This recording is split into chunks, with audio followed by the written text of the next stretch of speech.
Hello guys and welcome back. So in the last section we saw different types of structural directives that are built into Angular and how can we use them. Now in this section we'll talk about the different types of built-in attribute directives and how they can be used in Angular. Okay, so we'll talk about NgClass, NgStyle and NgNonBindable. Okay, so let's get started. So right now I have this application right here. I'm just going to add one more tab here that could be that could take the user to the built-in structural attribute built-in attribute directives section. So to do that, I'll create a component for that again. Okay, built-in attribute directives. I'll make this component and then I'll add a path to that in the app routing module like so.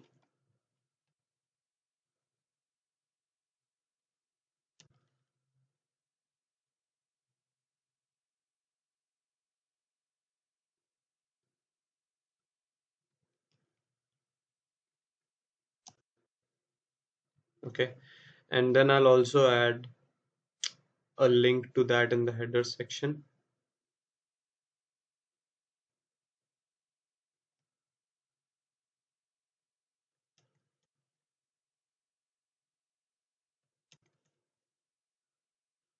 Okay, so now if I go here and I navigate to this section, I should see this works. Now we'll start with the directive itself. So I don't really see that. I'll just reload. So okay, now we see the built-in structural built-in attribute directives in here. I'll get rid of this and let's save this. And now let's first start with um, NgClass and NgStyle. Okay, so let's say I have a button here with a class of button and button primary, and that says toggle gradient. Okay, and then I have a div at the bottom wherein there is some text like say this is a div. Not very creative though, but okay.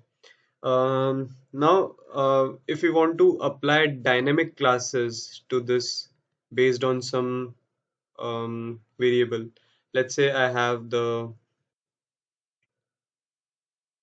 gradient toggle, that's a boolean right now, and I'll first set it to true, like so, and then I'm toggling that via this button. So if the user clicks on it, then I want to the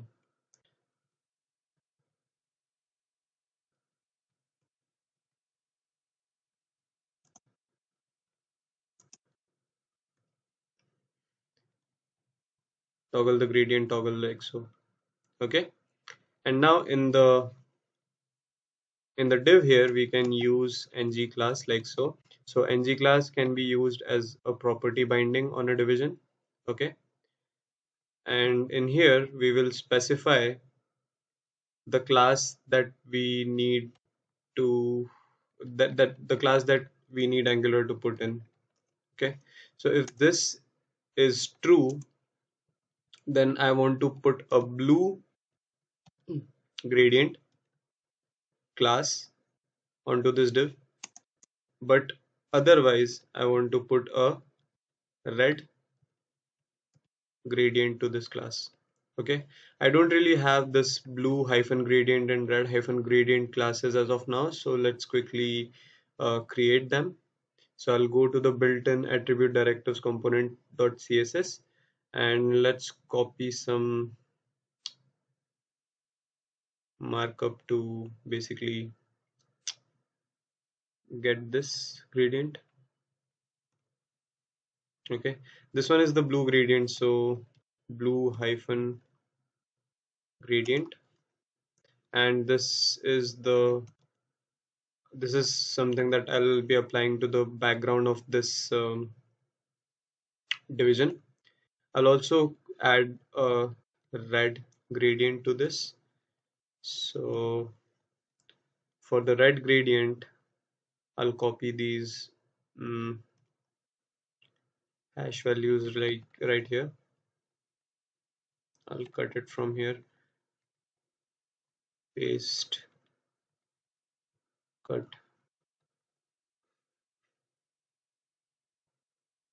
and paste like so. I'll get rid of this intermediate stop like so. Okay, so let's save this and go back to the view here.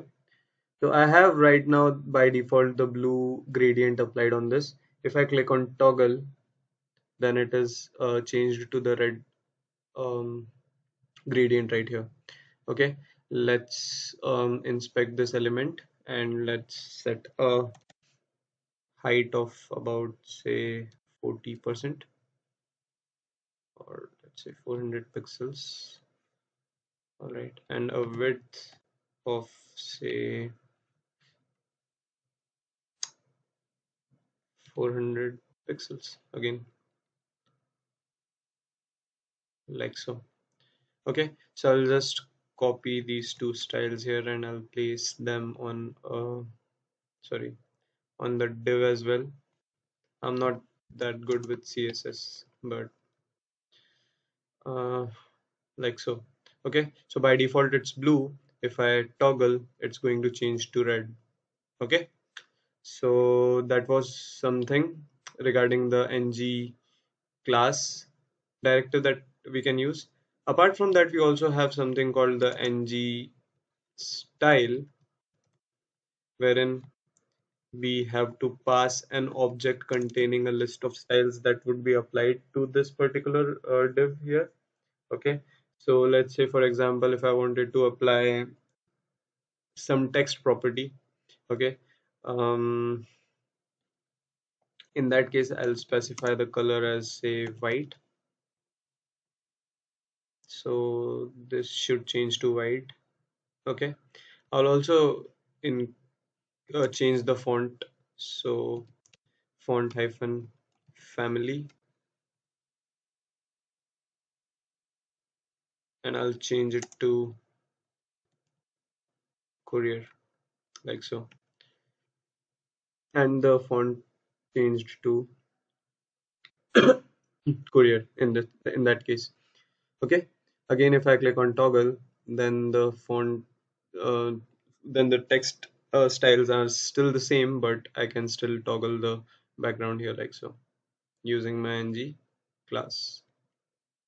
Okay, so this is how you can use NgClass and NgStyle. For NgClass, you can use ternary operations as well that we have used here.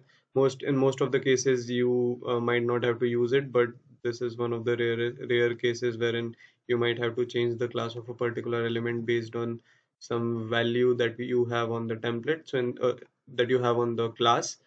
So this is something that can be used in that case. And NgStyle is generally not quite often used, but then again to just show you guys how it can be used, here's a demo. Okay, now let's see why we use ng non-bindable. Okay, so let's say I wanted to print out a text in a paragraph. Okay, the text is the user's name can be printed on to the screen in Angular using the string interpolation syntax like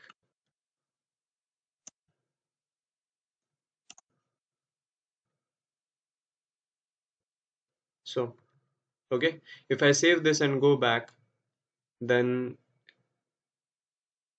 I don't really see the text that we have, this one. Okay, and why is that? Well, that is because Angular considers this as a string interpolation syntax, and thus Angular looks for a variable named username inside your class, but it won't really find that name, and that's why it's showing us the text till this point, like so. Okay, but if I wanted to print the exact syntax or the exact text that we have here, then for that I can use the ng non bindable directive here that is provided by Angular. And now if I save this, then I should also see the interpolated string right here. Okay, so this might be a use case wherein you are writing an article and probably you want to, you are writing a technical article, and in some cases you might want to show some text, but some text of this sort, but it would eventually be interpolated as a string. So if you don't want that to be done, then you can use the NgNonBindable syntax right here. Okay, I'm getting an error, maybe closing unexpected. uh okay, maybe there is some issue with this pre tag. I don't really be using it, but again, that is something that can be used in a div maybe. Okay, so this is how you can use the string interpolation syntax as it is, or literally the string interpolation, to show to the user if you use the NgNonBindable directive. Okay, so this was it regarding the built-in attribute directives that we have in Angular. Now in the next video, we'll start with creating our own custom structural directive. So I'll see you guys in the next video. Bye.